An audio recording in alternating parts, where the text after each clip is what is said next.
여러분 안녕하십니까? CJB 아침 뉴스입니다. 어제 충북에서는 오후 4시 기준 코로나19 신규 확진자가 2,700여 명으로 집계돼 이미 하루 최다 확진을 기록했습니다. 오미크론의 급속한 전파에 새학기 정상 등교 원칙을 고수했던 교육당국이 학교 단위 전면 원격 수업을 허용했습니다. 새학기 학사 운영에 대한 혼란이 커지고 있습니다. 진기훈 기자입니다. 새학기를 일주일 앞두고 충북에선 연일 2,000명 넘게 확진되고 있습니다. 특히 18세 이하 확진 비율은 30%대를 보이고 있습니다. 학생 확진이 꺾이지 않자 교육당국이 개학 뒤 2주를 적응 기간으로 정해 지역 감염 상황에 따라 학교가 전면 원격 수업을 탄력적으로 결정하라고 권고했습니다. 전면 원격 수업을 지양하라는 입장에서 한 발 물러선 건데 충북에서도 개학 후 2주간 적응 기간이 운영됩니다. 충북교육청은 우선 정상 등교 원칙은 가급적 유지한다는 계획입니다. 학교나 지역의 상황에 따라서 학교에 전면 원격까지 가능한 자율권을 드렸습니다. 이 전면 원격을 할 때도 지역교육지원청과 협의하에 판단을 하기 때문에. 하지만 학부모들은 혼란스럽다는 반응입니다. 같은 지역이라도 학교별로 등교 지침이 다를 수 있게 되고 원격 수업 관리에 대한 우려, 돌봄 부담까지 걱정이 큽니다. 가까이 있는 학교가 방역 지침을 다르게 설정을 한다 하면 이제 학부모님들께서는 이제 혼란이 더 클 것 같고요. 학부모 민원을 학교에서 다 받아줘야 되는데. 학교 현장에서도 접촉자 조사 등 이미 방역 부담이 큰 상황에 원격 수업 전환까지 학교가 결정하면 민원이 쇄도할 거란 우려가 나옵니다. 학부모님들의 민원은 상당히 커질 거예요. 그리고 문의 전화가 상당히 많이 올고 행정적으로 큰 차질이 있지 않을까라는 또 세심한 계획과 지침들을 좀 만들어서 학교가 교육에 좀 더 신경을 쓸 수 있는 그런. 교육당국은 전면 원격 수업이 급격히 확대되는 일은 없을 거란 입장이지만 일관되고 세분화된 지침 마련을 요구하는 현장의 목소리가 높습니다. CJB 진기훈입니다. 코로나 재난지원금 지급에 인색하다는 볼멘 소리를 들어온 청주시가 4월 안에 청주형 재난지원금을 지급하겠다고 밝혔습니다. 방역 규제로 피해가 컸던 소상공인에게는 100만 원씩, 꽃집이나 의류 판매업 같은 자유업종은 50만 원씩 지급하는데 시 자체 예산 405억 원이 투입됩니다. 홍우표 기자입니다. 청주시민 1인당 10만 원씩 보편적 재난지원금을 지급한들 과연 어떤 효과가 있을까? 돈에 다른 자치단체처럼 보편적 재난지원금 지급을 요구하는 일각의 주장에 한범덕 청주시장이 보인 반응입니다.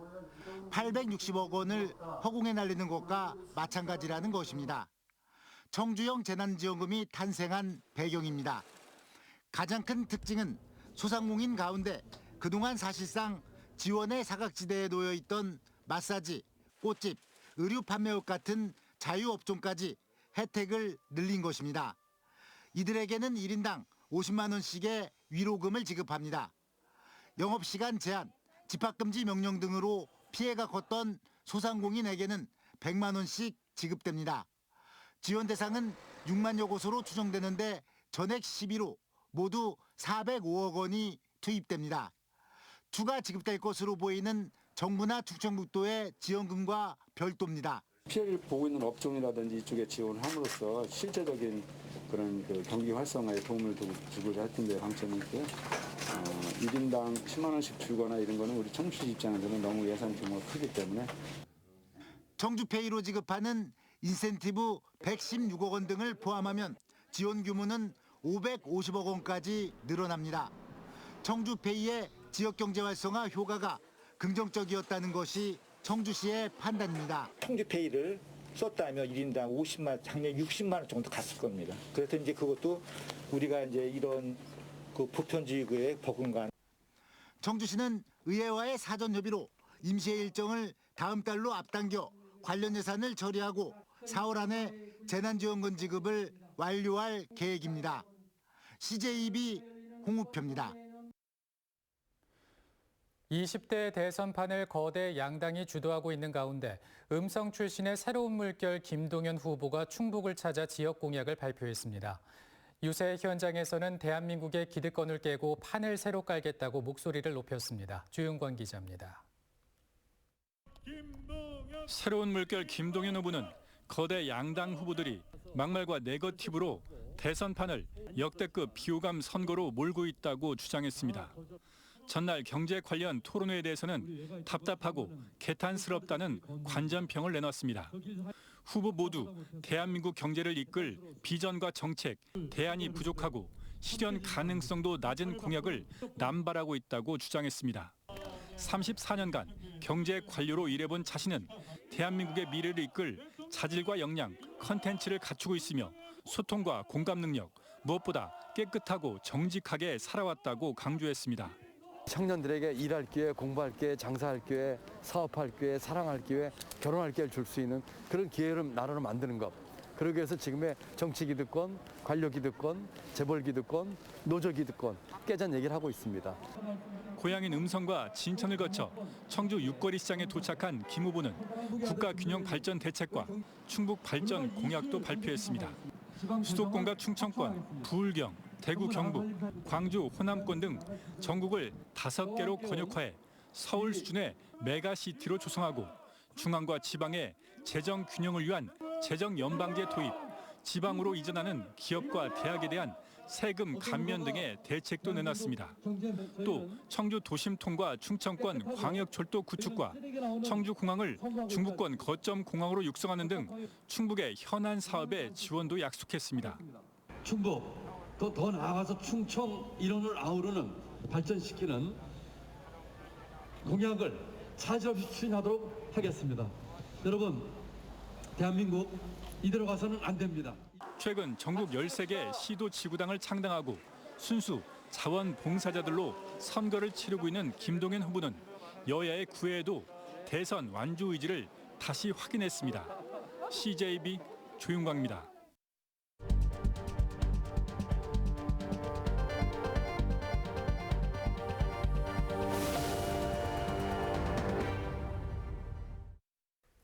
참여정부 이후 행정수도 세종건설은 국가균형 발전의 상징으로 인식돼 왔습니다. 오늘은 대선 주자들이 내놓은 세종시 관련 공약에 대해 살펴보겠습니다. 먼저 더불어민주당 이재명, 국민의힘 윤석열 후보는 대통령 세종집무실 설치와 국회 세종의사당의 조속한 건립을 나란히 공약했습니다. 여기에 이재명 후보는 행정수도를 명문화하는 개헌 추진과 공공기관 추가 이전, 법원 설치를 추가로 제시해 행정수도 완성을 위한 강한 의지를 나타냈습니다. 철도 교통 공약에서 두 후보는 충청권 메가시티 완성을 위한 광역철도망 조기 건설을 약속했습니다. 다만 윤 후보는 세종시 내 행복도시와 농촌 지역 간 고른 발전을 위한 교통망 확충을 제시했고, 이 후보는 세종과 서울을 60분대로 연결하는 준고속열차와 세종 청주 간 고속도로 조기 착공 등 타 지역과의 연계성에 방점을 뒀습니다. 이 밖에 세종시에 구축할 여러 가지 인프라에 대해선 윤석열 후보가 더 구체적이었습니다. 두 후보 모두 세종 스마트 헬스시티 조성을 공약한 가운데 윤 후보는 대전 세종 경제자유구역 지정과 중입자 가속기 암치료센터 설립, 세종 디지털 미디어 센터 조성 등 차별화된 공약이 많았습니다.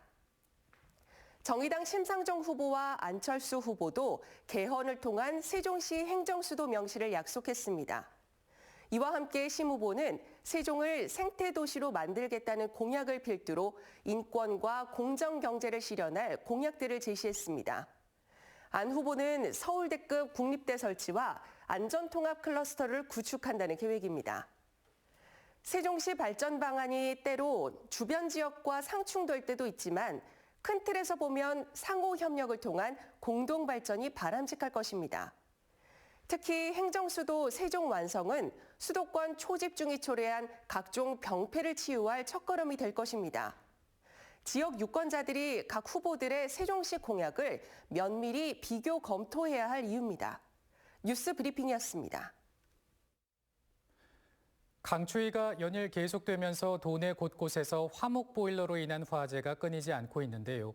충청북도가 전국 최초로 화재 예방을 위한 자동 확산 수화기를 도내 모든 화목 보일러 사용 가정에 지원하기로 했습니다. 이윤영 기자의 보도입니다. 난방비 부담에 수년째 화목 보일러를 사용하고 있는 김용설 씨. 하지만 워낙 화재 위험성이 높다 보니 늘 걱정스러운 마음입니다. 저 나물 떼다 보니까 산이 인접해 있으니까 혹시 산불이나 나지 않을까. 그리고 산불보다 불이 나면 집이 타잖아요. 그런 게 걱정되지 뭐. 실제로 최근 5년간 도내에서 발생한 주택 화재는 모두 1,300여 건으로 이 가운데 화목 보일러로 인한 화재가 10%를 넘습니다. 충청북도와 충북소방본부가 전국 최초로 도내 모든 화목 보일러 사용 가구에 자동 확산 소화기를 보급하기로 했습니다. 현행법상 화목 보일러는 소화 설비 설치 의무 대상이 아니다 보니 강제하기가 쉽지 않았습니다. 이에 예비비 2억 2천여만 원을 들여 도내 4,400여 가구에 자동 확산 소화기를 설치해 주기로 한 겁니다.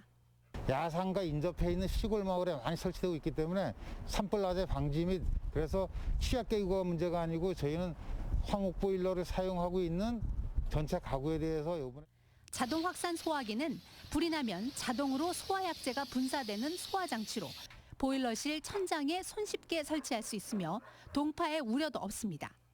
그 화재 위험성도 있고 해가지고선 항상 불안했었는데 이번에 그 소화기를 달아주고 하고서는 아주 좀 마음이 흐뭇하고 좋죠. 충북소방본부는 충주시 대소원면을 시작으로 이달 말까지 도내 모든 화목 보일러 사용 가구에 자동 확산 소화기를 설치해 나갈 계획입니다. CJB 이윤영입니다. 충주에서 아프리카 돼지열병에 걸린 멧돼지 사체 9마리가 무더기로 발견됐습니다. 지난 20일 산청면 석천리 일대에서 발견된 멧돼지 9마리에서 ASF 바이러스가 검출됐습니다. 이로써 충북에서 발견된 ASF 감염 멧돼지는 모두 114마리로 늘었습니다. 충북 지역 11개 4년제 대학들이 어제부터 일제히 추가 모집에 들어갔습니다. 추가 모집은 수시와 정시 모집 후에도 남은 정원을 채우는 절차로 올해 대상 인원은 지난해 2,400여 명보다 감소한 1,750여 명 규모입니다. 대학별로는 충북대는 9명, 한국교통대 84명 등 국립대는 비교적 숫자가 적지만 사립대는 중원대 560명, 세명대 333명, 서원대 114명 등 인원이 많아 충원에 어려움을 겪을 것으로 보입니다. 충주 시민단체 연대회의는 어제 충주시청에서 기자회견을 열고 건국대 법인은 적극적인 투자로 충주병원을 정상화해 질 좋은 의료체계를 구축하고 시민의 건강권과 생명권을 보장하라고 주장했습니다.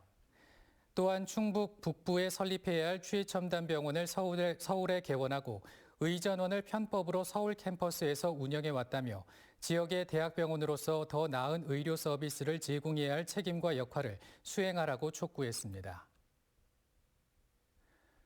청주지법 행정일부는 공군사관학교가 성비위를 저지른 생도 2명에게 내린 퇴학 처분에 대해 절차상 하자가 있다며 취소하라고 판결했습니다. 공군사관학교는 지난해 여생도에게 성비위를 저지른 A모 군 등 2명의 생도에게 2차례 근신 처분을 내린 뒤 퇴학 처분을 했습니다. 하지만 징계 이후 학교 측은 당사자들에게 서면 처분서를 교부하지 않았고 법원은 이를 근거로 징계 효력이 없다고 판단했습니다. 이상으로 CJB 아침 뉴스를 마칩니다. 시청해 주신 여러분 고맙습니다.